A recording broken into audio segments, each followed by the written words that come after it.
May shota ka na. Shota? Di ko shota yan. Hindi mo shota pero honey tawag ko sa kanya eh.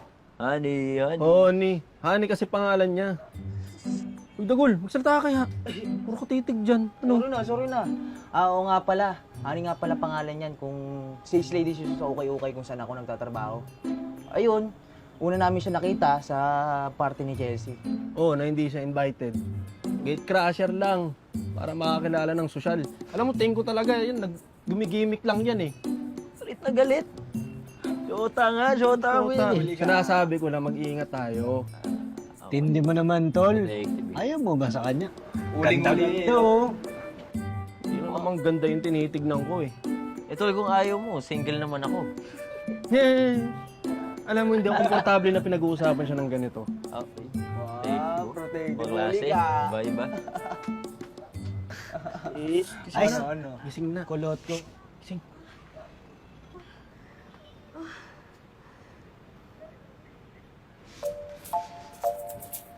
Ang tinitingin-tingin niyo? Wala. Wala. Dilay ko. Masakit na yung pilay mo? Dito yung kagulo. Masakit pa rin? Ano ba nangyari? Pa-check up na natin ulit yan. Tsaka saan niyo ako dinala? Kitan mo. Ikaw, kinidnap mo ako, no? Ano ako? Ano, kalimot ka? Ikaw nga pumunta dito sa amin eh. Ay. Una naman. Sa inyo eh. Totoo yun, Ani. Humingi ka pa nga ng tulong sa amin tapos nagmamakaawa ka na, itago ka namin. Pero kung ayaw mo ng tulong namin, bukas yung pinto. Pwede ka na umalis. Hindi na, sorry na. Nabigla lang naman ako eh. Huwag niyo na ako paalisin, please. Sige, Hani, kung kailangan mo talaga ng tulong, pwede ka naman dito muna. Salamat.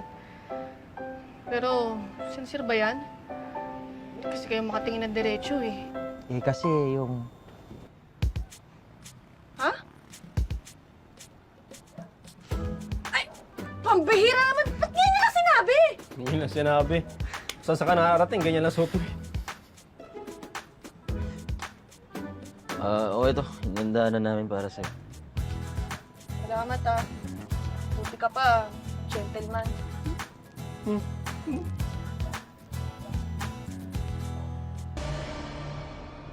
Wala bang mas maliit dito? Ayos naman ah.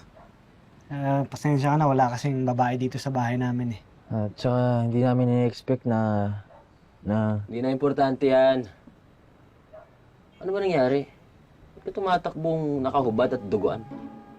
Ba't ko naman sasabihin sa inyo? Hindi ko naman kayo kilala. Tsaka hindi ko kayo mapagkakatiwalaan. Wow. Hindi na nga nagligtas sa'yo, kami pang pagdududahan mo. Awit naman sa'yo. Alam mo, meron kami niligtas kagabi na lalaki. Sabi niya, hinahabol daw siya, kasama niya yung babaeng dancer. Ikaw ba yun? Porket dancer ako agad? Ano ba isip niyo sa akin? Sa totoo lang, hindi ka namin iniisip.